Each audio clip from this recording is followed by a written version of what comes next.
इस कार्यक्रम के पुण्यार्चक हैं श्री शांतिनाथ दिगंबर जैन पयोदय तीर्थ क्षेत्र भेड़ाघाट, अध्यक्ष श्री दिनेश जैन रवि मेडिकोस, महामंत्री प्रदीप जैन रद्दी, कोषाध्यक्ष शैलेश जैन रंगवाले, गौरव अध्यक्ष कमल कुमार जैन गोटेगांव, कार्यकारी अध्यक्ष सुनील जैन, उपाध्यक्ष कमल दानी, मनोज स्याही, राजेश जैन, अनिल जैन गोटेगांव, श्रेयांश जैन गोटेगांव, मंत्री संजय काश्मीर, सतीश चावल शहपुरा, संगठन मंत्री डॉक्टर नीलेश जैन, सह कोषाध्यक्ष प्रवीण जैन, सह मंत्री मनोज कराची।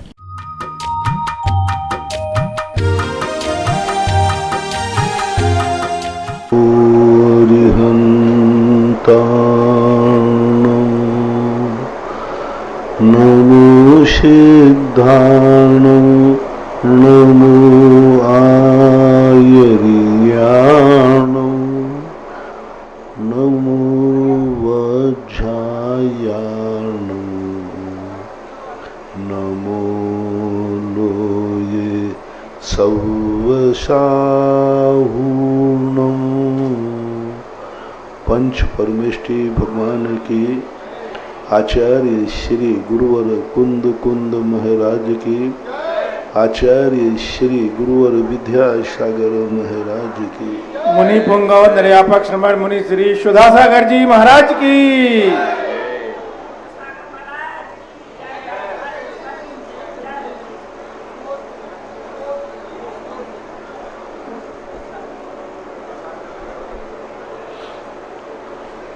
प्रथम जिज्ञासा में अर्पिता जैन धांधला, गुरुदेव के चरणों में कोटिशा नमन। आपकी जिज्ञासा है महाराज जी, सत्य के 3 भाग उत्पाद, व्यय और द्रव्य का क्या अर्थ है? सत्य के 3 भाग नहीं है। सत्य इन तीनों से युक्त होता है। 3 भाग मानने से तो अंगोपांग हो जाएगा। 3 इसके लक्षण है, पहचाना जाता है। उत्पाद, व्यय, ध्रुव इसके भाग नहीं है, अंग नहीं। उत्पाद का अर्थ है जब कोई वस्तु उत्पन्न हुई है तो नियम से उसका सतरूप था तभी तो उत्पन्न हुई है। और व्यय हुआ है तो व्यय होना और नष्ट होने में अंतर है। यदि व्यय संपूर्णता मान लिया जाए तो नया उत्पाद कहाँ से होगा, और यदि व्यय न माना जाए तो फिर नई उत्पत्ति कहाँ से होगी। इसलिए व्यय और उत्पाद के बीच में कोई ऐसी सत प्रभावमान है जो कि त्रिकालिक है, ध्रुव नहीं। ध्रुव भी एक पर्याय है। उदाहरण देखें, ये उंगली है, सीधी है, इसको टेढ़ी किया तो टेढ़ी का तो हुआ उत्पाद, सीधेपन का हुआ व्यय। उंगली भी ध्रुव है, ये भी पर्याय हुई। और जो पुद्गल है जिससे उंगली, सीधी और टेढ़ापन, ये तीनों के लिए एक सतरूप है जो कि एक पुद्गल की परिणति के रूप में है, ऐसा मानना चाहिए। राजा जैन ब्रह्मचारी सुभी, सिमी जैन सिवनी, गुरुदेव के चरणों में कोटिशा नमन।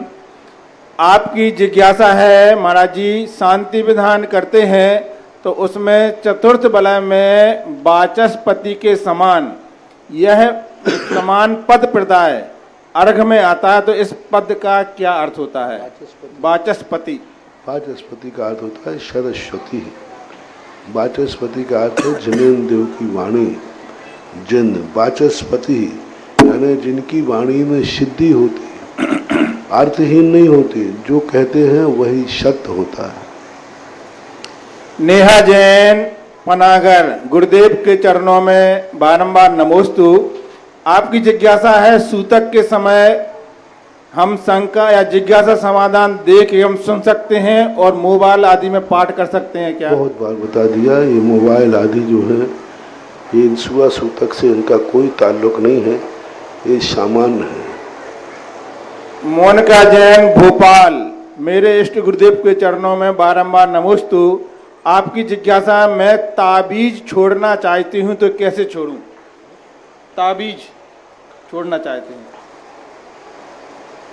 कुछ नहीं, उसको अपने किसी पानी में डाल दो, गहरे पानी में कहीं में 9 बार नमोकार मंत्र पढ़ लो और कह दो कि मैंने अपने गुरु से सच्चा धर्म स्वीकार कर लिया है, अतः ये टोन टोटका हमारे लिए मिथ्यात्व है, उचित नहीं है, मैं इनका त्याग करता हूँ। कायेश्वर संगीता जैन, जबलपुर। गुरुदेव के चरणों में कोटि सा नमन। आपकी जिज्ञासा है, मंदिर जी में हम लोग मिलते हैं आपस में, तो जय जिनेंद्र बोलना चाहिए या नहीं? नहीं बोलना चाहिए। मंदिर में वेदी के सामने नहीं बोलना चाहिए। मंदिर के बाहर बैठे हैं, वहाँ बात अलग है। अक्षत जैन, इंदौर। गुरुदेव के चरणों में बारंबार नमोस्तु। आपकी जिज्ञासा है, जैसे हम सेकंड हैंड वस्तु खरीदते हैं, मोटर कार आदि, तो इसमें कोई दोष तो नहीं और हमें खरीदना चाहिए या नहीं खरीदना चाहिए सेकंड हैंड वस्तु? ये सब मजबूरी का नाम महात्मा गांधी है। तुम्हारी फर्स्ट हैंड खरीदने की ताकत नहीं है, तभी तो सेकंड हैंड खरीद रहे हो। तो अपनी शक्ति और समर्थ के अनुसार होता है, फर्स्ट तो फर्स्ट ही होता है। क्षमा जैन, चरगुआ। गुरुदेव के चरणों में बारंबार नमोस्तु। आपकी जिज्ञासा है, जब कुत्ता और बिल्ली रोते हैं तो उसे अशुभ क्यों कहा जाता है? कुत्ता और बिल्ली रोते हैं तो उन्हें अशुभ क्यों कहा जाता है, जबकि और भी अन्य जानवर तो होते ही नहीं समान है। कुत्ता बिल्ली रोते हैं तो अशुभ क्यों मानते हैं? अब ये नेचुरल प्रकृति है उनकी, उनके जो स्वभाव होते हैं, नेचर होते हैं, उनकी जो आवाज़ें होती हैं वो अलग होती हैं, क्योंकि ये जानवर दूसरे का विनाश का भाव रखते हैं। ये दुखी होते हैं तो सोचते सारी दुनिया दुखी हो, इनको कष्ट होता है तो सारी दुनिया को कष्ट देखते हैं। ये जीव अपने दुख में ये नहीं सोचते हैं कि मुझे दुख आया दूसरे को ना आए, तो इसके उनके परिणामों की निकृष्टता होने से उस आवाज़ के स्वर, कभी कभी स्वर अशुभ होता है, जो स्वर होता है आवाज़ वही है, लेकिन उसी व्यक्ति की आवाज़ जो है यदि कर्कश हो तो अशुभ होता है। किसी किसी की आवाज़ अशुभ होती है, गधे आदि का देखो आवाज़ अशुभ है। कोयल सबसे ज़्यादा मायाचारी है, करती है, लेकिन कोयल की आवाज़ को शुभ माना गया। तो ये आवाज़ की ध्वनि का जो प्रभाव होता है वो ध्वनि से इसका संबंध होता है। संपदा जैन, नवी मुंबई। गुरुदेव के चरणों में कोटि सा नमन। आपकी जिज्ञासा है कि पूजा या विधान अर्थ से पढ़ने में बहुत विशुद्धि बढ़ती है, किंतु अगर कोई श्लोक का अर्थ नहीं आ रहा है और फिर भी पढ़ते हैं तो उसमें पुण्य लगेगा या नहीं लगेगा? बहुत लगेगा। श्रद्धा ही अर्थ है। नमोकार मंत्र का अर्थ अंजन छोड़ने अर्थ नहीं समझा था। मार नमोकार मंत्र की श्रद्धा करने से ही वो मोक्ष मार्ग में आ गया। अर्थ समझना हमारी बुद्धि को, जो बिना अर्थ समझे श्रद्धा पूर्वक पढ़ रहा है उसकी विशुद्धि ज़्यादा है। अर्थ पूर्वक पढ़ते हैं तो निषेध नहीं है, लेकिन अर्थ नहीं आता है तो उसका अनंत अर्थ इसमें छुपा है, ऐसी श्रद्धा करके पढ़ना चाहिए। पलक जैन, गुना। जब हम लोगों को मंदिर जाना नहीं होता है, महिलाओं को, ऐसे समय में, उस समय में किसी जीव को कष्ट या मरण की स्थिति है तो उनको हम नमोकार मंत्र सुना सकते हैं क्या? सुना सकते। प्रदीप। सिमी जैन, सिमी जैन, चरगुआ। मुनि श्री के चरणों में कोटि कोटि नमन। आपकी जिज्ञासा है, शांति धारा में जो हम की जाती है उसमें शांति धारा करते समय जो शांति धारा करने वाला या दान देने वाला है, उस व्यक्ति का नाम बोलने से उसके जीवन में क्या प्रभाव पड़ता है? हम नाम बोलना एक अपने आप में उस ऊर्जा को उस तरफ मोड़ना है। भावों से भी मोड़ा जा सकता है, कोई जरूरी नहीं कि शब्द मुंह से नाम ही बोलना चाहिए। मन में भी स्मरण करके ये कहा जा सकता है कि हे भगवान, आज की शांति यारा की एनर्जी मैं फलानी अस्पताल में फलाने व्यक्ति के नाम पर भेजना चाहता हूँ। मन में भी ध्यानपूर्वक, ध्यान से भी एनर्जी होती है। मान लो नाम नहीं बोला, मन में भाव हुआ कि आज की शांति धारा मैं फलाने व्यक्ति के निरोग के लिए कर रहा हूँ, तो चलेगा। नाम बोलने से क्या होता है कि उसके साथ में कोई संदेह नहीं रहता, सामने वाले को भी एक विल पावर बढ़ जाता है कि मेरा नाम बोल गया यानी मेरे लिए है। तो नाम बोलने से थोड़ा सा स्पष्टीकरण हो जाता है और बोल देना चाहिए उसका नाम, कम से कम एक बार तो उसका नाम बोलना ही चाहिए, जिससे कि उसको भी एक आदमी, क्योंकि आधी ताकत तो वहाँ से आई है। आधी ताकत यदि मुझे मिल जाए तो हमारे मनोविज्ञान की ताकत बढ़ जाने से आत्मा की शक्ति बढ़ जाती है। मंजू जैन पानीपत, गुरुदेव के चरणों में कोटि सा नमन। आपकी जिज्ञासा है, जहां हम रहते हैं वहां से मंदिर 6 किलोमीटर दूर है, तो हम प्रतिदिन मंदिर नहीं जा पाते हैं, तो क्या करें ऐसे में? क्या करूँ मैं, क्या करूँ? तुम 6 किलोमीटर दूर जाओ, नहीं तो भगवान को 6 किलोमीटर लाओ। मैं कोई एक नया रास्ता तो बताने वाला नहीं हूँ। मार्ग ऐसे स्थान पर क्यों रहना जहाँ भगवान से दूरियां बनाना पड़े। तो इस प्रकार का विचार आपको खुद करना चाहिए। डॉक्टर साकेत जैन बाकल बोहरीबंद, गुरुदेव के चरणों में बारंबार नमोस्तु। आपकी जिज्ञासा है, 28 बार काउसर करने का नियम साधु परमेष्ठी का है, तो श्रावक का भी है क्या, और वह 28 का कब और कैसे करना चाहिए? करते हैं 28 काउसर मुनिराज जी करते हैं 24 घंटे में, तो श्रावक को भी करना चाहिए क्या? काउसर करते सब मिला करके 28 कायुस्सर सब मिला करके ना, देवबंदना नहीं, श्रावकों का अलग है। कायुस्सर का अर्थ 28 का नमोकार मंत्र नहीं है। 28 कायुस्सर्ग हम लोगों के अलग ढंग से है, ग्रस्तों को ऐसे कायुस्सर्गों का कोई प्रावधान नहीं है। अरविंद कुमार जैन जयपुर, गुरुदेव के चरणों में बारंबार नमोस्तु। आपकी जिज्ञासा है, तीर्थंकर भगवान के जन्म होने के पहले 15 महीना रत्नों की जो वर्षा होती है, तो उस समय कोई भी व्यक्ति गरीब नहीं रहता है, सब धनवान हो जाते हैं, तो खेती पाती मजदूरी ऐसे समय में कौन करता होगा ना? बहुत चिंता है इस बात की। खेती बाड़ी कौन करता है? अमीर लोग करते हैं। खेती बाड़ी कौन करता है? चक्रवर्ती करते हैं। खेती बाड़ी किसने सिखाई? ऋषभ देव ने सिखाई। खेती करना एक कर्म है, जैसे व्यापार करना एक कर्म है, खेती भी कर्म है। खेती करने से वो मजदूर नहीं हो गया, व्यापार करने से मजदूर नहीं होता। और जो मजदूरी होती है, उस समय जो रत्न होते थे, इन रत्नों को इस प्रकार का मूल्य नहीं होता था जिस प्रकार के आज मूल्य है। उस प्रकार विनिमय चलता था। रत्नों के बदले भी वह अनाज ले लेते था, खाने को सामग्री ले लेते।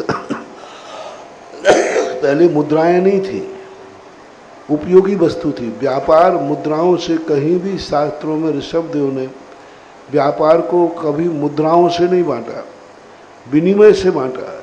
तुम्हारे पास कोई मूल्यवान वस्तु है तो दूसरी मूल्यवान वस्तु लेके आ जाओ। मान लो रत्न है, तुम रत्न देते, उसके बदले अनाज आ जाता है, कपड़ा आ जाता है। इस प्रकार वस्तु विनिमय चलता था। हमें चतुर्थ काल में कौन सी मुद्रा चलती थी, अभी तक कोई शास्त्रों में उल्लेख नहीं मिला कि फलानी मुद्रा से। स्वर्ण की मुद्राओं का उल्लेख मिला, रजत की मुद्राओं का उल्लेख मिला, रत्नों का उल्लेख मिला।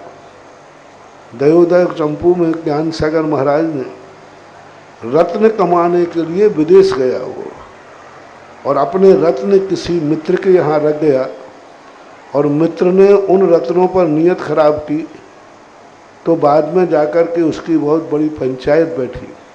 वहाँ मुद्रा नहीं था, रत्न कमा के लाया, रत्न ही गिरवी रखे और रत्न ही में उसने मिलाया, मुद्रा का उल्लेख नहीं। सोने की मुद्राएं चलती थी, गिन्नी बोलते थे। तो उस प्रकार सोना दे करके और अपनी उपयोगी वस्तु खरीदते थे। तो ऐसा विनिमय था, ऐसा जाना। डॉक्टर अमित शाह तलवाड़ा बांसवाड़ा राजस्थान। गुरुदेव के चरणों में बारंबार कोटिशा नमन। आपकी जिज्ञासा है, संसार सुख को केले के गर्भ के समान निसार जानकर भागीरथ को राजलक्ष्मी सौंपी। यह जो केले के गर्भ के समान जो तर्क दिया है, उसका क्या अर्थ होता है? कदली तरु संसार है, ऐसी आपकी भावनाओं में आता है। कदली यानी उसमें कहीं गावा नहीं होता, छिलके ही छिलके होते। कितने ही छीलते जाओ, छिलके के अलावा अंत में जो निकलेगा वो भी छिलके ही निकलेगा।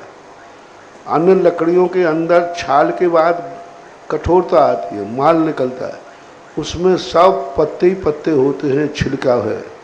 जैसे वो गोभी फूल होता है ना, गोभी फूल को छीलते जाओ पत्ते ही पत्ते निकलते हैं। इसलिए उसमें सार कछु है नहीं, ऐसे कदली शर्म संसार की उपमा दी गई। दिव्या जैन गुना। गुरुदेव के चरणों में बारंबार नमोस्तु। आपकी जिज्ञासा है महाराज जी, एक ओर तो आप सभी मुनिराज जी रात्रि शादी के लिए मना करते हैं, और दूसरी ओर गुना की नसिया में 2-3 बजे रात को फेरे पड़ते हैं, भोजन होता है, तो ये बातों में विरोधाभास आ रहा है। कई अजैन लोग हमसे पूछते हैं कि आपके यहाँ जैनों के यहाँ रात में शादी नहीं होती, तो फिर यहाँ क्यों हो रही है? इसके लिए हम क्या जवाब दें? अब विरोधाभास तो जब आए जब गुना की नशिया मेरे नाम रजिस्ट्री हो कि जब मेरे नाम रजिस्ट्री हो कि हम दूसरी जगह तो करें, और आपके यहाँ गुना भी एक संसार है, दुनिया में है, ना जाने और कितने स्थानों पे हो रहा। इसलिए विरोधाभास तो नहीं माना जाएगा, ये माना जाएगा कि वो लोग गलत कर रहे हैं, ऐसा उनको नहीं करना चाहिए। आखिर गुनाह की नसीहत क्यों? और भी तो इतने भारत में स्थान हैं जहाँ पर रात्रि में इस प्रकार के कार्य हो रहे हैं, बंद होना चाहिए, नहीं करना चाहिए। लेकिन एक विडंबना हो गई है सबसे बड़ी कि रात्रि भोजन धर्म जैन धर्मों में नष्ट कर, जैन धर्मशालाओं में बंद कर दिया, पर जैनियों ने रात्रि भोजन बंद नहीं किया, उन्होंने धर्मशाला लड़ करके होटल में जाके करने लगे, होटल में जाके करने लगे। और वहाँ पर जो होटल में कर रहे हैं वहाँ मांसाहारी भी है, शाकाहारी भी, और गलत स्थान पर पहुँच गए। इतनी ज़्यादा स्थिति बन गई कि बड़े बड़े स्थानों पर मैंने रात्रि भोजन त्याग कराया, लेकिन समाज ने जाकर के उन होटलों को जाकर अमीर कर दिया। एक किशनगढ़ के अंदर जैन कम्युनिटी है, आर के मार्बल वालों ने बनवाया, उनके पिताजी के कहने पर वहाँ रात्रि भोजन बंद हुआ कि रात्रि भोजन बंद करो और भली चाय सस्ते में कोई को देना पड़े दे दो।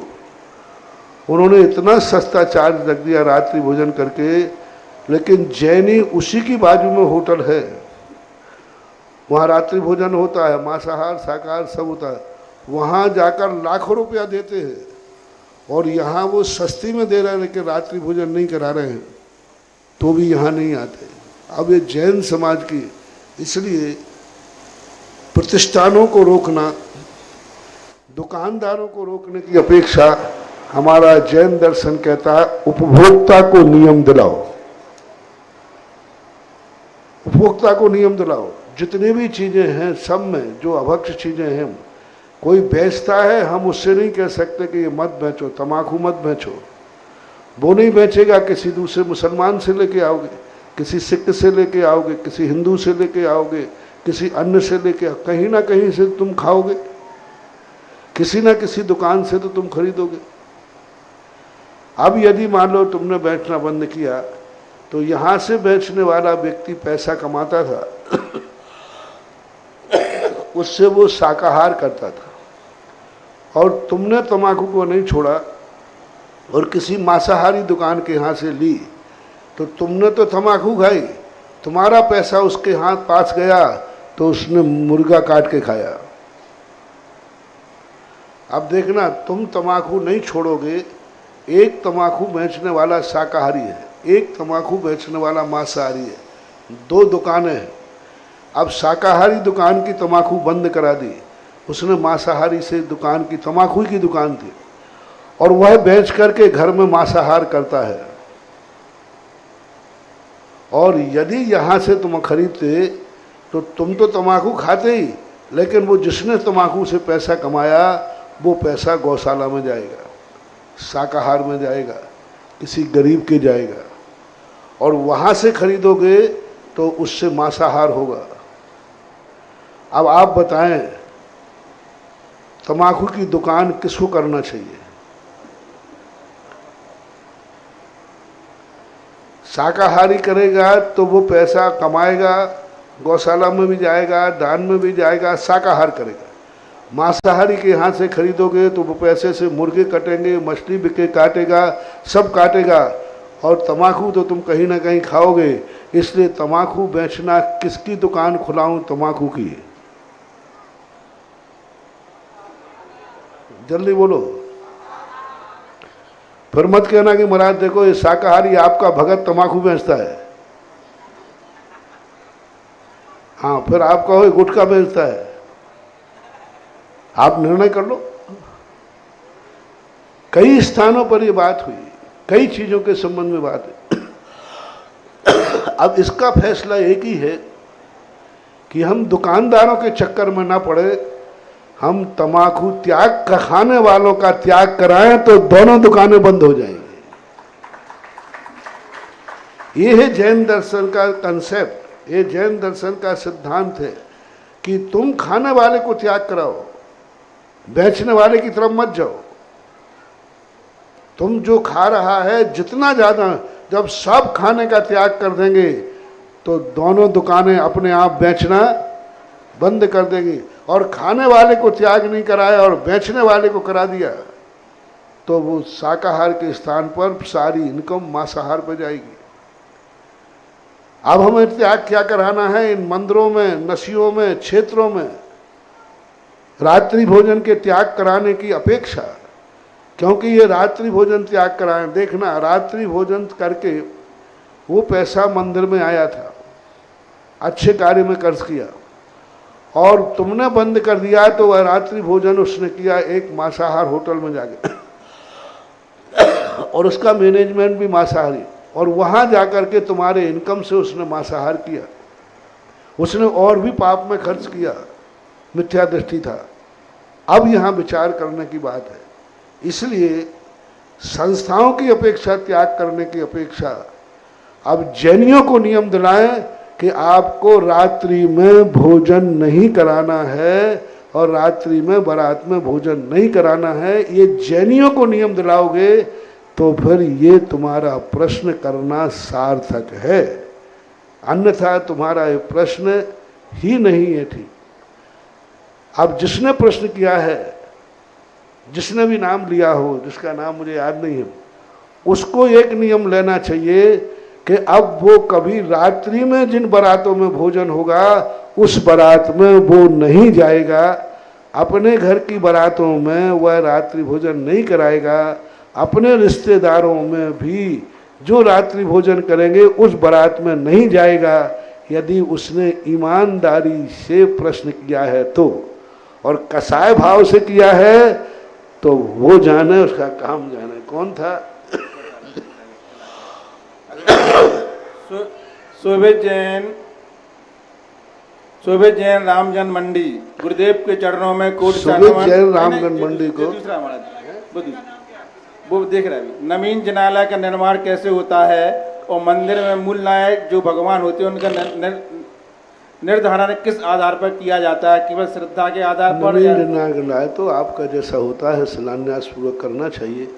भगवान का निर्णय दो प्रकार के, सर्वसम्मति से जिसका भाव हो वो कर लेना चाहिए, अन्यथा गांव की, नगर की राशि के नाम से भी मूल नायक का निर्णय किया जा सकता। बोलिए परम पूज्य जगत पूज्य निरापद श्रवण मुनि पुंगव श्री सुधा सागर जी महाराज की। बंधुओं, देश विदेशों में अपने घरों पर टीवी के समक्ष विराजित जिनवाणी चैनल के माध्यम से जिज्ञासा सुनने वाले, देखने वाले उन सभी दर्शक गणों की ओर से गुरुवर के चरणों में त्रिवार नमोस्तु नमोस्तु नमोस्तु। ऑनलाइन जिज्ञासा के पश्चात क्रम आता है साक्षात साम सन्मुख विराजमान उन सभी भक्त गणों की जिज्ञासाओं का समाधान गुरुमुख से हो। इसके पूर्व बताना चाहता हूं बंधुओं, ये वो पावन धरा है जिस पावन धरा से संत सुधा सागर जी महाराज जहां शांतिनाथ भगवान से प्रेरणा लेकर के उनके मंगल आशीर्वाद से कायोत्सर्ग करने के पश्चात मोक्ष मार्ग की ओर बढ़े हैं। ऐसी पावन धरा पर संपूर्ण विश्वव्यापी के लोगों को आज इस पावन धरा के दर्शन करने का सौभाग्य मिला है। यहाँ के मूलनायक अतिशयकारी भगवान के दर्शन करने का सौभाग्य मिला है। जन जन तक शांति धारा पहुंचती है, उस दर्शन का लाभ हम सबको मिला है। ऐसे गुरु के अनंत उपकार हमारे ऊपर हैं। जब ऐसी महामारी, कोरोना जैसी महामारी, रोगों से ग्रसित, कैंसर आदि से पीड़ित लोग महाराज जी के पास रोते हुए जाते हैं, शांति धारा कराते हैं और हंस करके घर चले आते हैं और कुछ समय के बाद जाते हैं और कहते हैं महाराज श्री आपके आशीर्वाद से मेरा बेटा, मेरी बहू, मेरी माँ ठीक हो गई। तब लगता है कि वास्तव में गुरुमुख से निकले हुए शब्द, वो शांति धारा की रिद्धिमत आपके लिए कितने चमत्कारी होते हैं। ऐसे पावन धरा पर इस क्षेत्र के विकास के लिए हमारे पूज्य सागर जी महाराज को परिवार इस क्षेत्र का बनाया है और इस क्षेत्र पर जो आने वाली योजनाएं हैं, क्योंकि महाराज से कहते हैं कि सारे हिंदुस्तान के क्षेत्र को मैं कर सकता हूं, लेकिन इसके बारे में मैं कुछ नहीं बोल सकता हूं। तो आज हमारे परिवार यहाँ पर विराजित हैं। हमारे बहुत सारे भक्तों ने, आज सुबह भी एक बड़ा चमत्कार हुआ। हमारे सुशील जी, सुशीला जी मोदी नगर से आए और जब महाराज जी के साथ बड़े बाबा के पास गए, शांति धारा की नीचे आकर के उन्होंने एक ध्वजारोहण किया और ध्वजारोहण के मांगलिक अवसर पर उन्होंने यहाँ पर एक सुंदर लग्जरी एसी, ऐसा सुंदर जो संपूर्ण विश्व में ऐसा ऑफिस नहीं होगा, कार्यालय नहीं होगा, जहां पर कोई श्रेष्ठ आए तो ऊपर उनके लिए बंगले जैसे कमरे भी मिलेंगे रुकने के लिए। ऐसे एसी ऑफिस बनाने के लिए 501 कलश के माध्यम से यहाँ पर एक सुंदर ऑफिस बनाने की भावना व्यक्त की। ऐसे सम्मान, सृष्टि के सम्मान में आप जोरदार ताली। साथ ही उनके साथ बहुत सारे भक्त आए थे, उनके लिए बताना चाहता हूं, कल जैसा कि 15 से कलश में एक बड़ा नंदीसर जिनालय खुले आसमान के नीचे बनने वाला है, जिसमें जल भरा होगा। हम नौका विहार भी करेंगे, प्रत्येक मंदिर में सीढ़ी चढ़ के जाएंगे, प्रत्येक मंदिर में अर्घ्य पूजन चढ़ाने के स्थान होगा। वो पूरा संपूर्ण जिनालय बनाने के भी दातार हमारे आर के मारल पाटनी बने, जिन्होंने 15 से कलश के माध्यम से पुण्यार्जन किया है। साथ ही एक नंदीश्वर जिनालय यहाँ पर बनना है। संपूर्ण नंदीश्वर जिनालय कोई बनाना चाहे तो 15 से 1 कलश की राशि थी, और एक पार्श्वनाथ भगवान का जिनालय बनना है जिसकी राशि 15 से 1। लेकिन भक्तों ने कहा अगर मान लो कोई प्रतिमा देना चाहता है तो संपूर्ण सबसे ऊपर 11वीं मंजिल में जो 4 जिनालय बनेंगे चतुर्मुखी, उन जिनालों में 51 कलश के माध्यम से 4.25 फुट की पद्मासन विशाल प्रतिमाएं विराजमान होंगी। आप उसमें भी जुड़ सकते हैं। और नीचे आए तो 10 मंजिल में 4.4 फुट की खड़गाधर प्रतिमाएं विराजमान होंगी, वो 15 कलश के माध्यम से होंगी। और एक मंजिल में जो 100 प्रतिमा विराजमान होंगी, लगभग 1.25 फुट की, उनके लिए 2,11,000 रुपए की राशि रखी है। उसमें भी जैसे ही यहाँ से सूचना दी गई, घोषणा की गई, तुरंत भक्तों ने अपनी भावनाओं को प्रकट किया। सबसे पहली 15 कलश में प्रथम मंजिल में पूर्व दिशा में विराजमान करने की भावना भाई सुखपाल जी, सचिन जी दिल्ली 15 कलश के माध्यम से श्री जी पेपर दिल्ली वालों ने यहाँ पर एक विशाल प्रतिमा 1 मंजिल पूर्वाभिमुख विराजमान करने की भावना भाई। और 2,11,000 में महेंद्र जी, मनीष जी रेवाड़ी जो उनके साथ आए थे, एक छोटी प्रतिमा विराजमान करने की भावना भाई। कल जब यहाँ से घोषणा हुई, मैं मेरा मोबाइल नहीं देख पाया, सबसे पहली प्रतिमा सहसपुर जिनालय में पद्मावती, कांतिलाल, अनिल, अनीता और भी मीत जैन तलवाड़ा राजस्थान वालों ने भी 2,11,000 प्रतिमा विराजमान करने की भावना भाई। साथ ही महेश जैन बिलेरा परिवार सहसपुर जिनालय में एक प्रतिमा, 211 में श्रीमती पुष्पा देवी पुत्र राजेश, राजीव, प्रियांशु, 700 जैन बांद्री बीणा टेढ़ा सहसपुर में एक प्रतिमा, नरेंद्र कुमार, प्रदीप कुमार, प्राशु नायक जरुआ खेड़ा सहसपुर में एक प्रतिमा, निर्मल कुमार, नीलेश, नीरज जैन बांद्री सहसपुर में एक प्रतिमा, दिनेश जैन, दर्शन जैन, मोहित जैन बीना सागर मध्य प्रदेश एक सहसकुट में छोटी प्रतिमा, जीतमल, आदर्श, मालती, देवश्री, जयश्री, राजश्री, भागश्री समस्त अटारी वाला परिवार बेगमगंज। ऐसे बहुत सारे भक्तों से कहना चाहता हूं कि आपके टीवी चैनल पर, जिनवाणी चैनल पर हमारे कमेटी के पदाधिकारियों के नंबर चल रहे हैं। जो नंबर आपके पास आए उस पर अपनी सूचना दें, क्योंकि आने वाली 6 तारीख के पहले यहाँ सारा कार्यक्रम पूरा होना है। और 6 तारीख को यहाँ पर त्रिकाल 24 का शिलान्यास होगा, बड़े मंदिर का शिलान्यास होगा। सारे कार्यक्रम, ये अलौकिक दृश्य आप हम लाइव के माध्यम से देख पाएंगे। तो आप ऐसा ना हो कि ऐसे कार्यक्रम तो चूक जाएं और अपन इनसे वंचित रह जाएं। प्रथम जिज्ञासा के लिए आवाज दे रहा हूं, हमारे दिल्ली के ऐसे खेकड़ा के भक्त हैं जो परम गुरु भक्त हैं। ऐसा कोई राजस्थान का क्षेत्र नहीं जहां इन्होंने धर्मशाला आदि पर नहीं बनवाया हो, संत निवास नहीं बनवाया हो। खेकड़ा में भी एक विशाल जिनालय बनवा रहे हैं। हस्तिनापुर में ऐसे दानवीर जहां पर एक अपने फार्म हाउस पर एक सुंदर जनालय पाषाण खंड का बना रहे हैं, आज वो सृष्टि यहाँ पर आए गुरु जन्मस्थली पर और वो अपनी प्रथम जिज्ञासा परम पूज्य महाराज जी के समक्ष रखेंगे। माइक वाले भैया माइक उनके पास तक पहुंचाएंगे और इसके बाद तैयार रहेंगे महिलाओं से कुमारी नैना जैन मंडी बामोरा। माइक कहां गए, दो जल्दी फटाफट। ये वो सहज और सरलता के धनी है। आप देखिएगा इनकी भावनाएं लेकर के पूज्य गुरुदेव के चरणों में स्वयं आए और प्रथम जिज्ञासा गुरु चरणों में रख रहे हैं।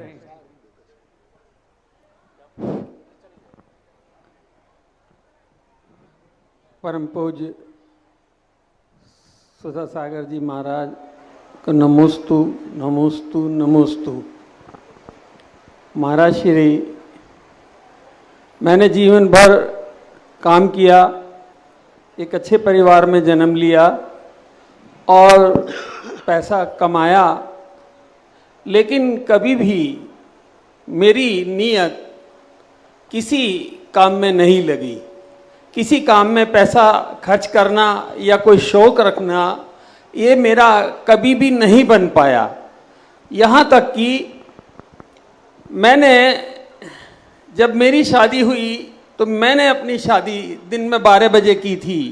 रात्रि भोजन का त्याग मुझे था इस बात के लिए कि शादी में मैं रात्रि भोजन नहीं लूँगा।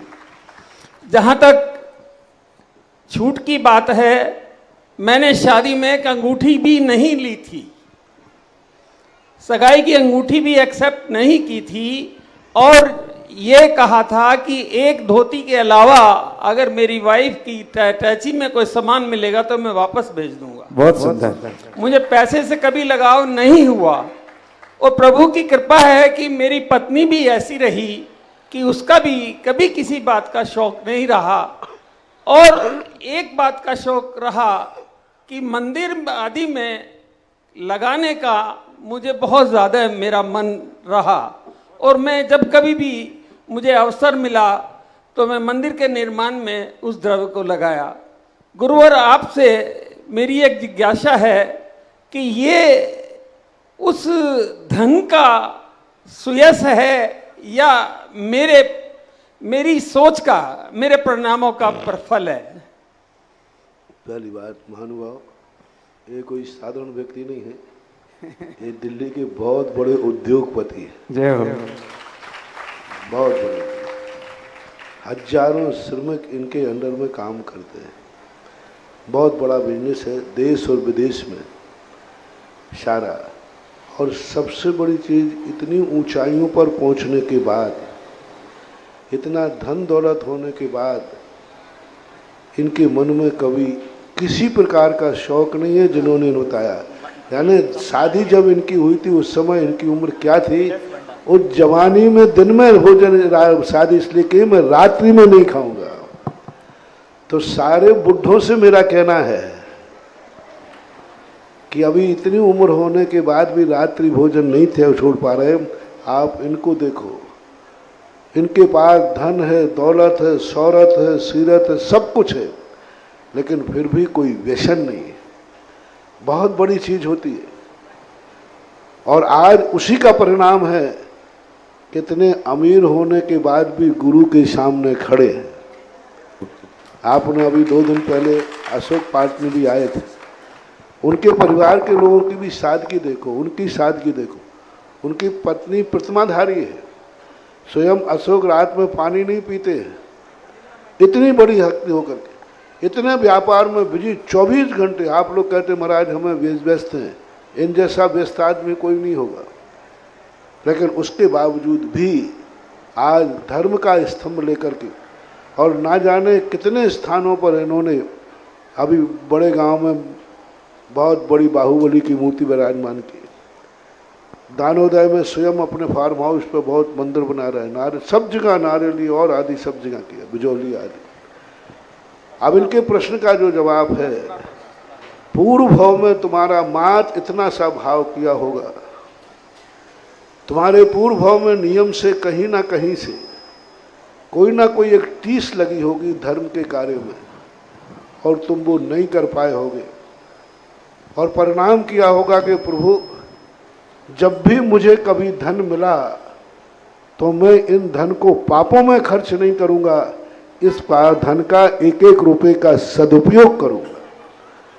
वह जो अंतिम मरण करते समय कलमबद्ध बयान जो होता है, उस बयान के समय, उस भावों के समय व्यक्ति पुण्यानुबंधी पुण्य का बंद करता है। पुण्यानुबंधी पुण्य का अर्थ यही होता है, पैसा दोनों के पास है। रावण के पास भी पैसा था एक नंबर का, अक्षय निधियां थी। भरत चक्रवर्ती के पास भी पैसा था, अक्षय निधियां थी। दोनों में अंतर इतना था, रावण से जब कहा गया कि भाई पैसा बचा हुआ है, अक्षय निधियां हैं, सब काम हो गए, बोले हो गए, ऐसा करो मेरे जूतियों में रत्न जड़ दो, मेरे फर्श में रत्न जड़ दो, मेरे मकानों की दीवारों की ईंटें निकाल कर सोने की ईंटों से बना दो। अब कोई फर्क नहीं पड़ता, सोने की ईंट मकान में रहो चाहे उसमें रहो, लेकिन उसने सब धन, ये कहलाता है पापानुबंधी पुण्य। पुण्यानुबंधी पुण्य क्या कहलाता है? भरत चक्रवर्ती से जब कहा गया कि ये धन मेरे पास है, क्या करें कोषाध्यक्ष ने, उन्होंने कहा सुनो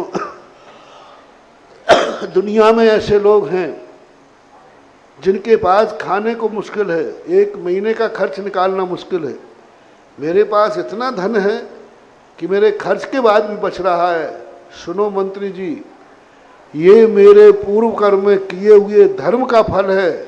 एक रुपए का दुरुपयोग नहीं करना, इस सारे धन से तुम्हें कैलाश पर्वत के ऊपर स्वर्णमयी जिनालय बना। जय हो।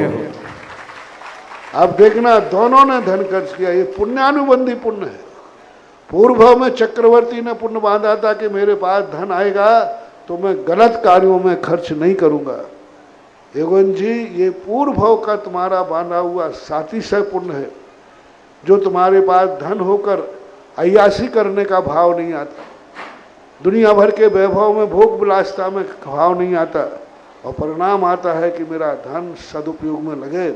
और पुण्यानुबंधी पुण्य की विशेषता यही होती है कि वो जब धन आता है तो उससे पुण्य करने का भाव होता है। 1 लाख रुपया किसी के पास बचा, एक व्यक्ति कहेगा चलो ऐसो आराम करते, कहीं घूमने जाते, कहीं मौज मस्ती करते। दूसरा कहता है कि नहीं, चलो ये पैसा बचा है, किसी तीर्थ क्षेत्र पर किसी मंदिर में मूर्ति विराजमान करेंगे, चलो क्षेत्र पर जाकर के कोई अच्छे कार्य में करेंगे, चलो किसी बीमार आदमी के लिए दवाई कराएंगे, आदि आदि। इन भावों में परिणाम आता है। पुण्य के उदय में पुण्य करने का भाव आना, ये भविष्य की अमीरी की सुरक्षा है। ऐसा परिणाम, क्योंकि पूर्व भाव में पुण्य किया था तो आज पा रहे हो, और आज पुण्य पाओगे तो आगे पाओगे। ये संसार खेती है योगन जी, ये खेती है। कल बोया था, आज फसल काट दी, आज बोगे कल काटोगे। और जो व्यक्ति आज बोया और काट कर खा पी जाता है, अगली बार उसका खेत सूखा रहता है और भूखों मरता है। इसलिए हाँ, आज आया, पुण्य के उदय से आया, खाओ पियो मस्त रहो, वो खा लेगा पी लेगा, अगली वर्ष फिर खेती में नहीं बो पाएगा तो अगली साल से वह भूखों मरना पड़ेगा। ज्ञानी व्यक्ति के लिए यही कहा, धर्म करे संसार सुख, धर्म करत निर्माण, धर्म पंथ साधे बिना नर त्रियंच समान। और एक और कहा, बीज राख फल भोगवे, ज्यों किसान जग माहि, त्यों चक्री सुख नृप करे, धर्म विचारे नहीं। कितनी बड़ी बात, बीज राख फल भोगवे, ज्यों किसान जग माहि। किसी पंडित जी साहब ने लिखा, जैसे किसान अपनी संपत्ति को पहले बीज रख देता है, बाद में कुछ अन्य उपयोग में लेता है, धर्म करे। चक्रवर्ती, भरत चक्रवर्ती का उदाहरण दिया, नाभिराय चक्रवर्ती का उदाहरण दिया कि वह धन को ऐसे ही व्यवस्थित करता है। तो जो आप लोग जैसे व्यक्ति हैं, और भी लोग पाटनी वगैरह, अशोक पाटनी वगैरह, ये लोग सब धन खर्च करते हैं। आज तुम्हारी उसी एरिया के सुशील मोदी ने भी एक इतनी बड़ी राशि बोलने का भाव किया। धर्म के लिए कमाता है, खूब कमाता है, लेकिन उसके अंदर भी कोई ऐसा व्यसन नहीं है। तो जो पैसा पा कर के व्यसनों की तरफ ना जाएं, समझ लेना चाहिए वो पंचम काल के जीव नहीं, चौथे काल के जीव हैं। जैसे आप लोग हमारे आचार्य श्री को कहते हो ना, ये मुनिराज आचार्य श्री कौन से काल में है अभी? कौन सा काल है? पंचम काल। लेकिन अपन उनको क्या बोलते हैं? चौथे काल के महाराज हैं। क्यों? पंचम काल के में जो साधना चौथे काल में थी वो पंचम काल में कर रहे हैं।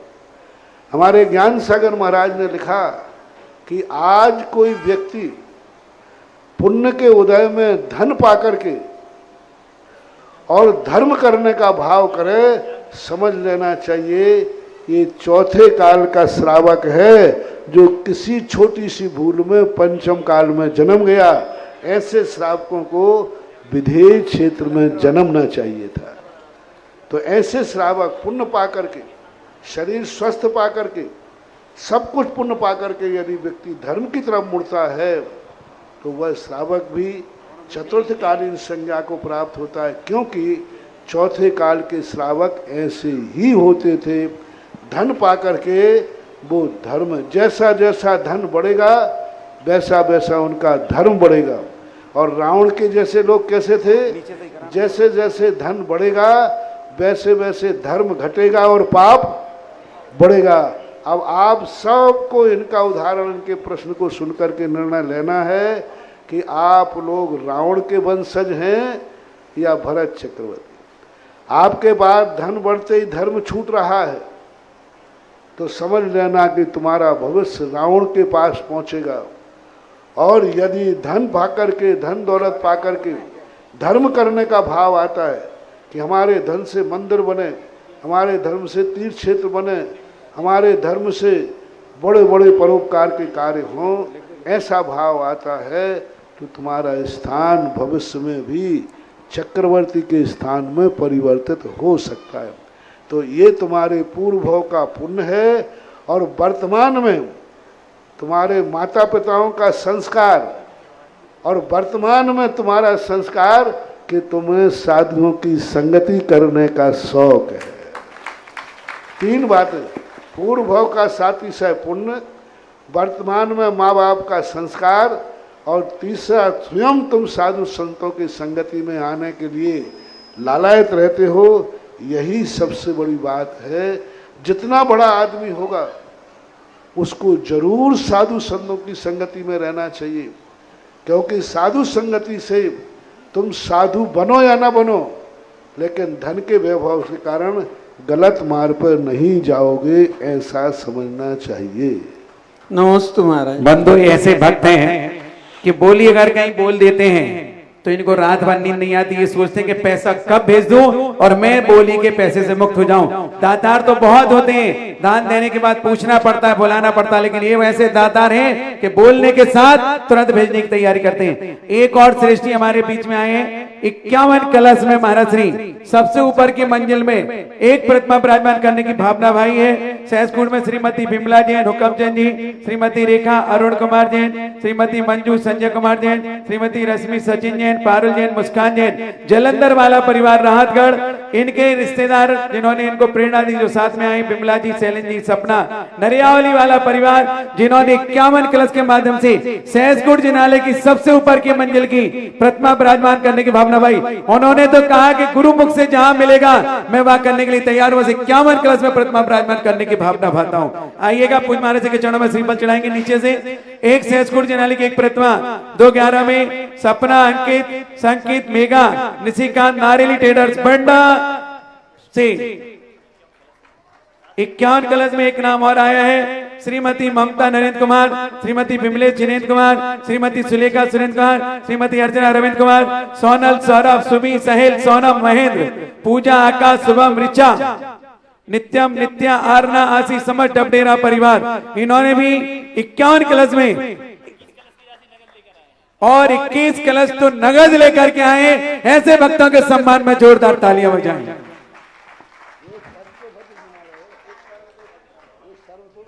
सर्वतोबंध जिनालय जिसमें चतुर्मुखी प्रतिमा विराजमान होगी। एक एक जिनालय चतुर्मुखी में एक एक जिनालय होगा, बेदी होगी, भगवान होंगे, सब कुछ सुंदर अलौकिक। वो तो महाराज जी की कल्पना बहुत सुंदर है। उसके अनुसार वहां पर सर्वतोभद्र जिनालय सबसे ऊपर की मंजिल में होगा, जहाँ चतुर्मुखी भगवान होंगे, चारों जिनालय अलग होंगे, बेदी अलग होगी, शिखर सब कुछ होगा। डबडेरा परिवार ने भी एक मंदिर में अपना नाम दिया, वो 21 कलश की राशि अपने साथ लेकर के आए। ऐसे भक्तों के सम्मान में आप जोरदार ताली हो जाए। 4 जिनाले हैं, 2 जिनालों के नाम तो आज आ गए, मात्र 2 जिनाले बचे। ऐसा कौन सा बिरला भाग्यवान व्यक्ति होगा जो 2 जिनाले और बनाने की भावना भाएगा।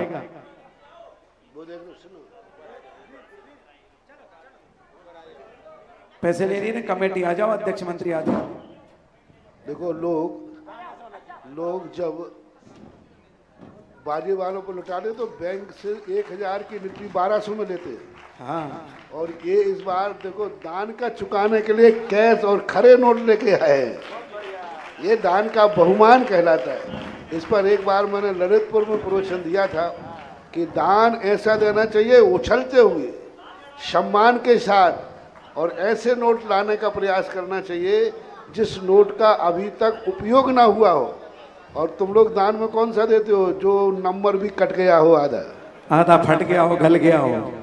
श्रीमती बबीता हुकमचंद जी, मानसी रजत, वैशाली, सिद्धार्थ सिद्धांत ललुई वाला परिवार जिन्होंने आज शांति रखी थी, वो भी अपनी राशि तुरंत दान के लिए लेकर के आए। जोरदार तालियों के साथ अनुमोदना। जिज्ञासा समाधान में मेरा क्रम चल रहा था। नैना जैन मंडी मोहन, इसके बाद तैयार रहे प्रेमचंद जी, सोना रिसोर्ट वाले, भीलवाड़ा, राजस्थान। 2 जिनाले और बच्चे ऊपर के सर्वतोभद्र जिनाले की, मात्र 51 कलश की राशि है। ऐसे गोल्डन चांद, माइक भेजो भैया। वहां नैना जैन मंडी मोहन कौन है, बोलो बेटा जल्दी। मुनि द्वय के चरणों में बारंबार नमोस्तु। महाराज जी हम ऐसा कौन सा पुण्य करें जिससे मंडी बामुरा के बड़े बाबा का मंदिर जल्द से जल्द बन सके। तुम्हारा जो उत्साह है, तुम्हारे पापा का, परिवार का, यही उत्साह मंदिर को जल्दी बनाता है। दातार में जितना उत्साह होता है उतनी जल्दी मंदिर बनता है। एवं महाराज जी आप बड़े बाबा के दर्शन करने आए। एक और जिज्ञासा समाधान के लिए मैंने नाम बोला था, भीलवाड़ा निवासी मुनिश्री के चरणों में हमारे ईश्वरवार नशा मुक्ति संगठन प्रभारी गणपत जी कुशवाहा तैयार रहे अगली जिज्ञासा के लिए। नमोस्तु महाराज जी, मेरे और मेरे परिवार की ओर से त्रिबार नमोस्तु नमोस्तु नमोस्तु। महाराज जी, मेरी जिज्ञासा ये है कि अपना जैन धर्म जो है तो विज्ञान सम्मत धर्म है, मगर एक ही बार आपका आहार लेना और उसी समय पानी पीना, क्या ये भी विज्ञान सम्मत है महाराज जी? जिज्ञासा है। क्या? दोबारा बोलिए। एक ही बार में आहार लेना 24 घंटे में और उसी समय पानी पीना, क्या ये भी महाराज जी विज्ञान सम्मत है?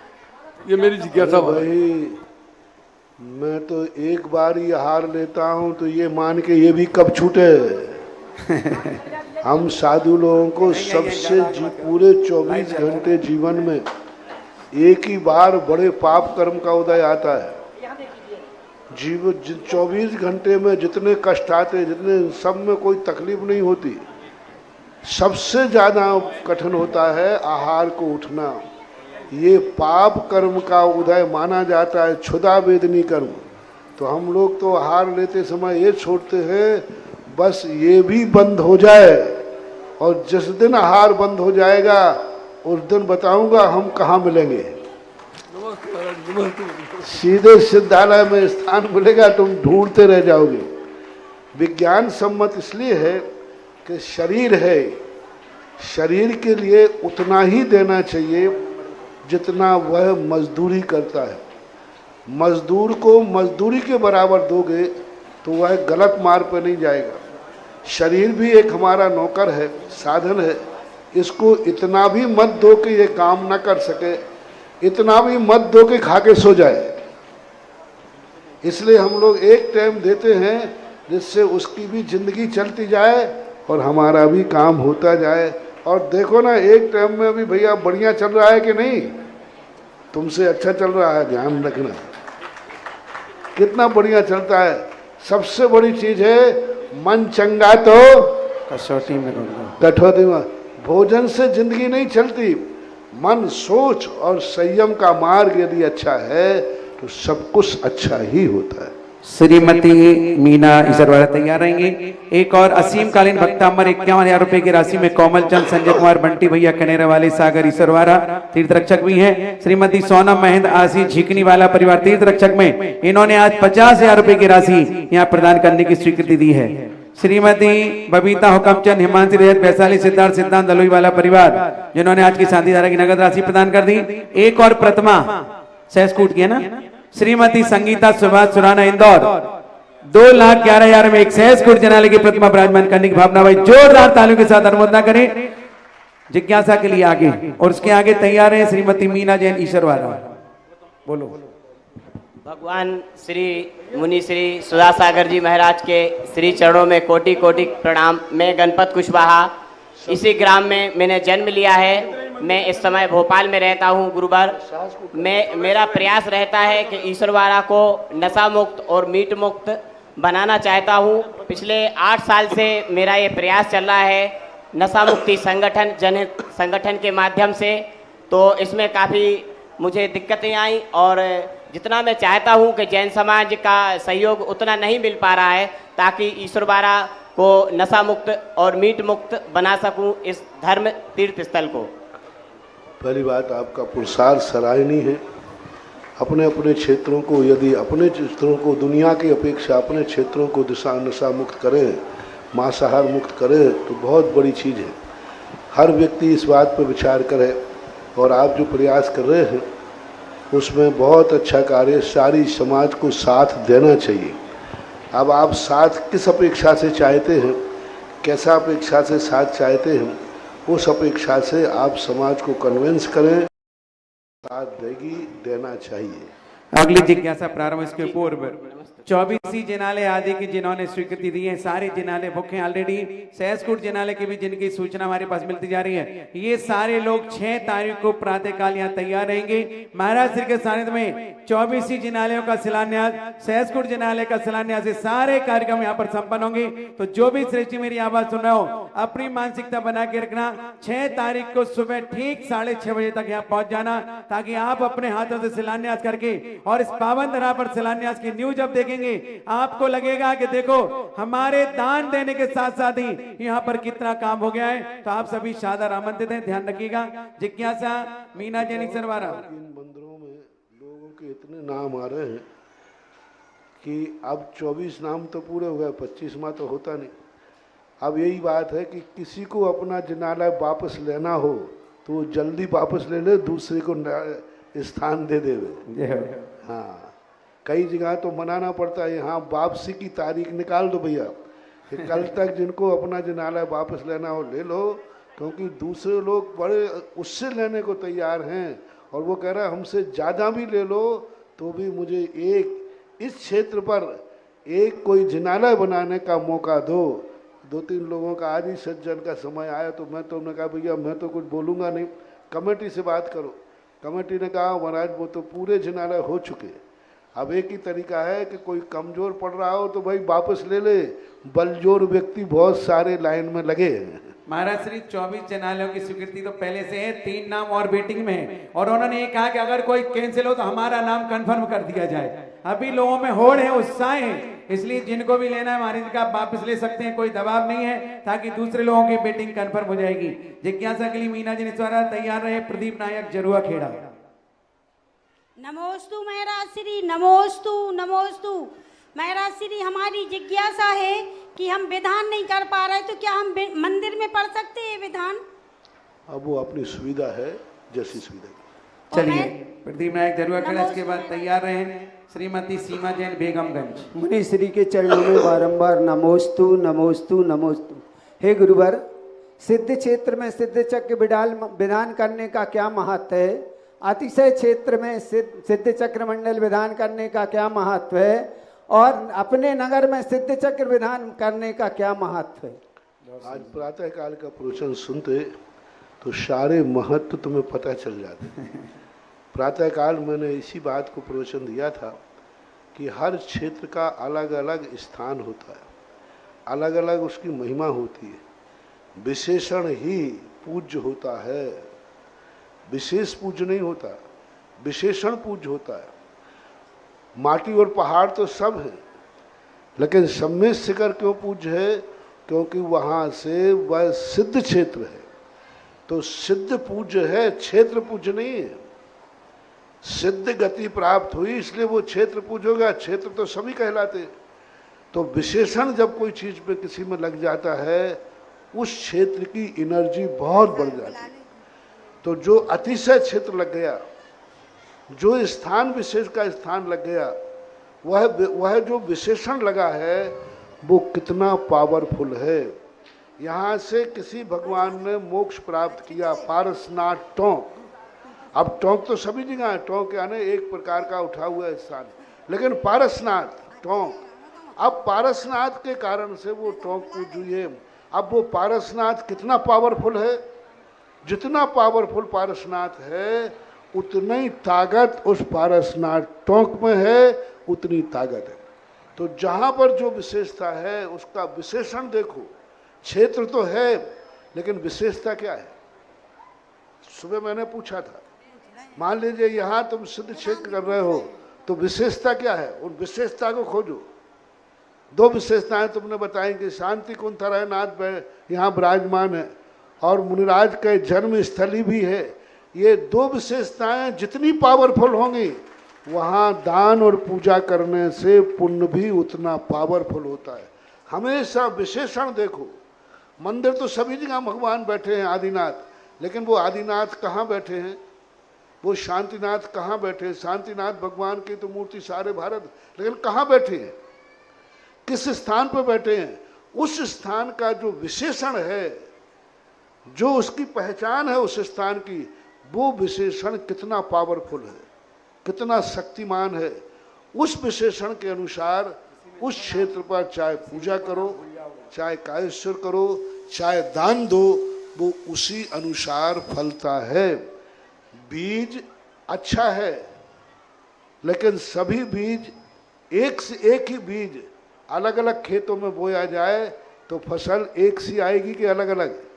पूज्यवर कुंदकुंज स्वामी ने प्रवचन सार की चारे चूलका में कहा कि यह जो बीज के समान धर्म होता है, बीज तो सब जगह है, लेकिन किस क्षेत्र में बोया है आपने, वो क्षेत्र कितना पावरफुल है, उस क्षेत्र की ख्याति कितनी है, उस क्षेत्र का विशेषण क्या है?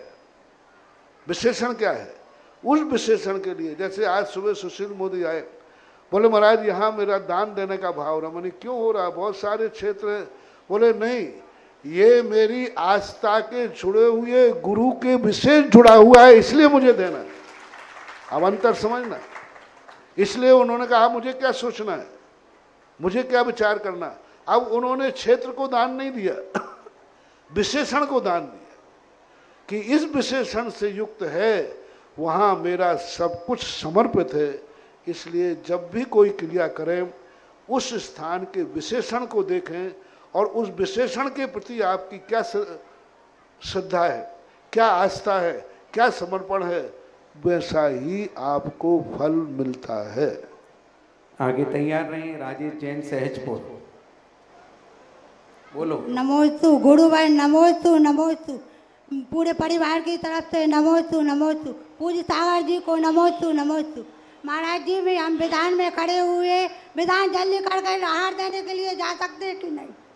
विधान जल्दी करके हार देने जा सकते हैं क्या? अब विधान में तुमने इंद्र की कल्पना की है तो फिर मेरा भाव नहीं होता है, लेकिन सिद्ध चक्र मंडल विधानों में ऐसे इंद्रादिक का कोई आगम में उल्लेख नहीं मिला।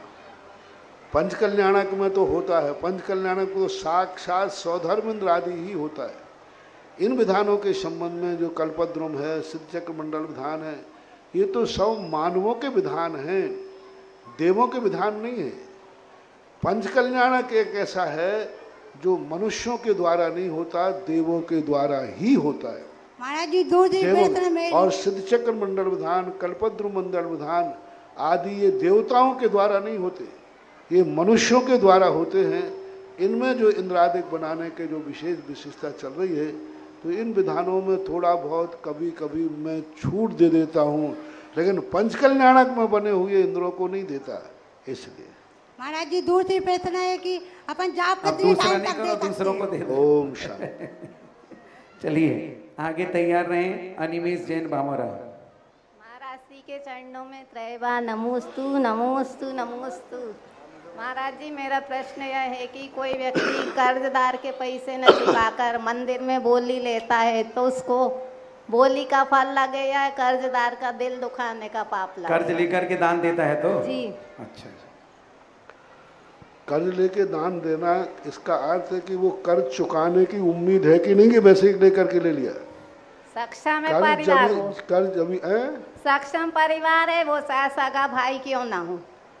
सक्षम परिवार है तो फिर कर्ज क्यों लेना? सक्षम परिवार है तो देता नहीं है, भाई से लिया है चुकाया नहीं है। अब ये सब पारिवारिक पारिवारिक की समस्याओं को यहाँ नहीं रखना चाहिए। चलिए अनिमेश जैन, इसके पश्चात आवा जैन राहतगढ़। महाराज जी नमोस्तु। मेरा प्रश्न ये है कि आत्मा क्या है और परमात्मा क्या है? आत्मा क्या परमात्मा क्या है? एक चुकौटिया ले लो। कहाँ खड़े हो? नहीं खड़े। बाजू वाला इसको चोटिया लेना थोड़ा। तो कैसा लग रहा है? दर्द हो रहा है। बस वही आत्मा है। जिसको जो दर्द हो रहा है ना, ये तो आत्मा है। और जिसको दर्द नहीं होता चोटिया लेने पर, वो परमात्मा है, जैसे भगवान ऊपर बैठा है। आगे ब्रह्मचारिणी साधना बहन बांधकपुर। गुरुवर के चरणों में त्रिवार नमोस्तु नमोस्तु नमोस्तु। गुरुवर जी हमारा प्रश्न यह है कि जिन सहस्रनाम जी में 1008 नाम में जो निर्गुणा शब्द आया है तो उसका क्या अर्थ है? निर्गुणा पुण्य गिरगुणा, उसका अर्थ क्या है? होता है कि जो निर्गुण यानी कोई जो बाहर के गुण होते हैं, जो सांसारिक गुण होते हैं, उपाधियों से रहित, जो उपाधियां होती हैं उन उपाधियों से रहित, जो पर्याय विशिष्ट में होकर के और अपने परिणामों को लेकर के संसार में कहते हैं ना, ये सज्जन है, ये दुर्जन है, जो समाज प्रकार की उपाधियां हैं, उन उपाधियों से रहित होने का नाम निर्गुणा है। अंतिम जिज्ञासा। परम पूज्य श्री 108 मुनि पुंगव सुधा सागर जी महाराज के चरणों में बारंबार नमोस्तु नमोस्तु नमोस्तु। महाराज श्री जी, मेरी एक शंका है कि यदि कोई जीव कोमा में चला जाता है तो क्या उसे समाधि मरण का जो प्रक्रिया होती है वो कराते रहना चाहिए या? दो बातें इसमें हैं। पहले से यदि वह वृत्ति है, मुनि है, एलक शुल्लक है और कामा में चला गया तो उसका गुण स्थान बना रहेगा, क्योंकि उसने छोड़ा नहीं है। सम्यक दर्शन भी बना रहेगा। अब अपन उसको समाधि आदि कराते हैं तो हमें थोड़ा सा उसकी तकलीफ़ों को देखकर विचार करना चाहिए। और सामान्य रूप से है तो अपन कराएंगे तो करा सकते हैं, लेकिन अब वो स्वीकार नहीं कर पा रहा, एक्सेप्ट नहीं कर पा रहा है, तो थोड़ा सा विकल्प आता है। फिर भी यदि वो वृत्ति आदि है तो हमें उसको उस प्रकार के व्रतों को पालन कराना चाहिए। मान ले उसने ज़िंदगी में रात में नहीं किया, कामा में गया, तो हमें उसको रात में नहीं खिलाना चाहिए, नहीं पिलाना चाहिए। उसके अपने जो क्रियाएं हैं उनका पालन करवाना चाहिए। अंतिम जिज्ञासा प्रीति जैन जलवा खेड़ा। फटाफट दे दो, इसके बाद अपन आगे चलते हैं।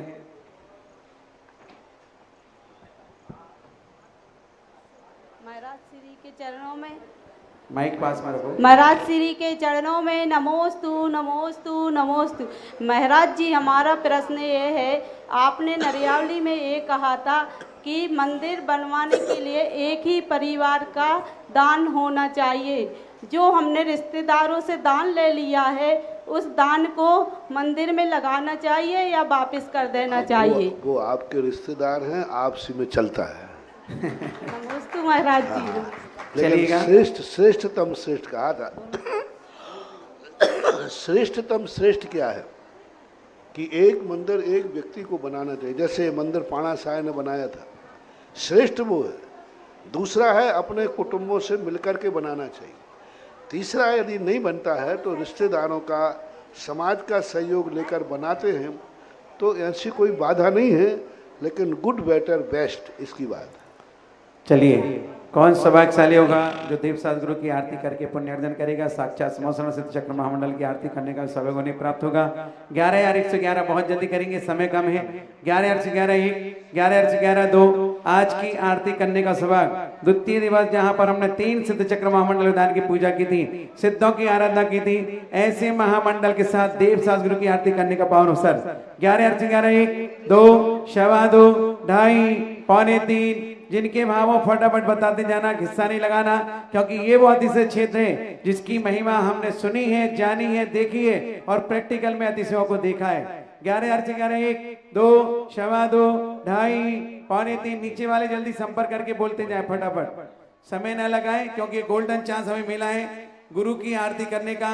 हम चाहते हैं कि छोटे से छोटा परिवार, बड़े से बड़ा पर आगे नहीं आए, आगे नहीं आए, वहीं खड़ी रहे, वहीं नहीं आगे अभी नहीं, वहीं से श्रीपद करवाएंगे। एक सेकेंड कितना जल्दी बोलो।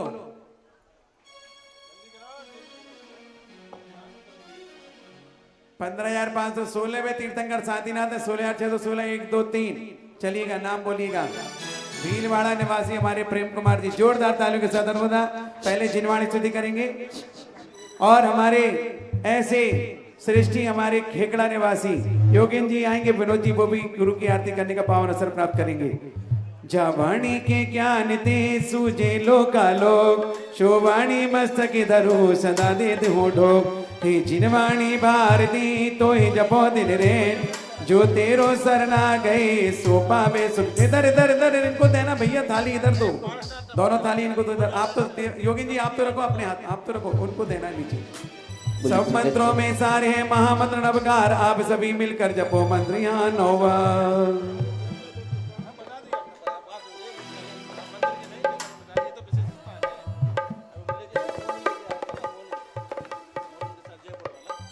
बोलिए दादा सांग जनवाणी माता की, शुरू करिए। अगर जी तब बने भक्तों के भगवान। हमारे भीलवाड़ा के कुबेर जी हैं, सब परिवार सब लोग झूम करके भक्ति में आरती करेंगे।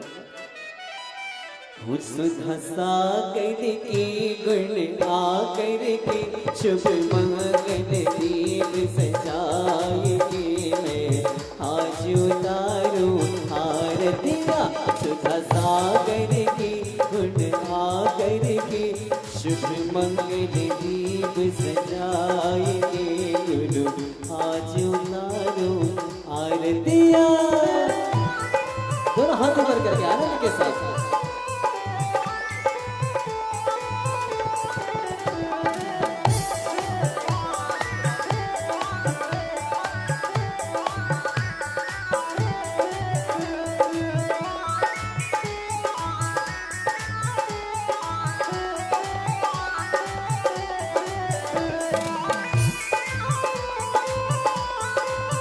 दोनों हाथ ऊपर उठाइए, जोरदार ताल के साथ, तालियों के साथ आरती करिए।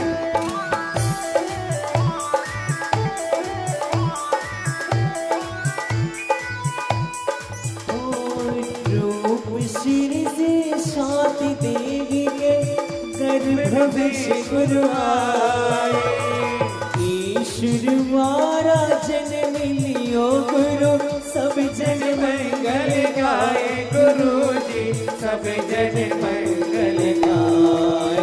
ऋग्यागी की वैरागी की लिदीप सुमन का थाल हो गुरु आज उतारो आरतिया। थोड़ा फैल जाओ पीछे, पीछे हो जाइए भक्त लोग, पीछे हो जाइए और पीछे होइए, पीछे होइए भैया। जयकारा गुरुदेविया।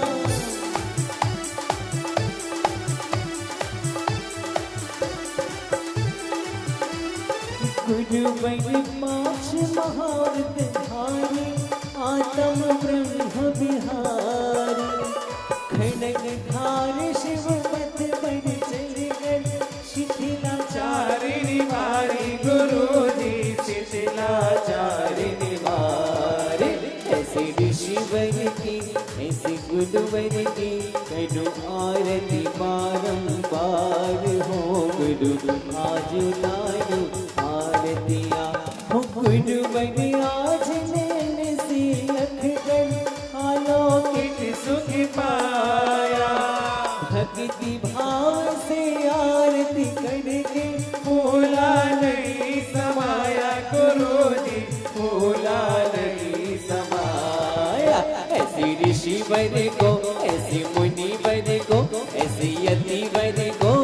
ऐसे गुरुवर को करो बंदन बारंबार हो मुनि आज उतारो आरतियाँ सुधा सागर की गुण आगर की शुभ मंगल दीप सजाए के गुरु आज उतारो आरतियाँ।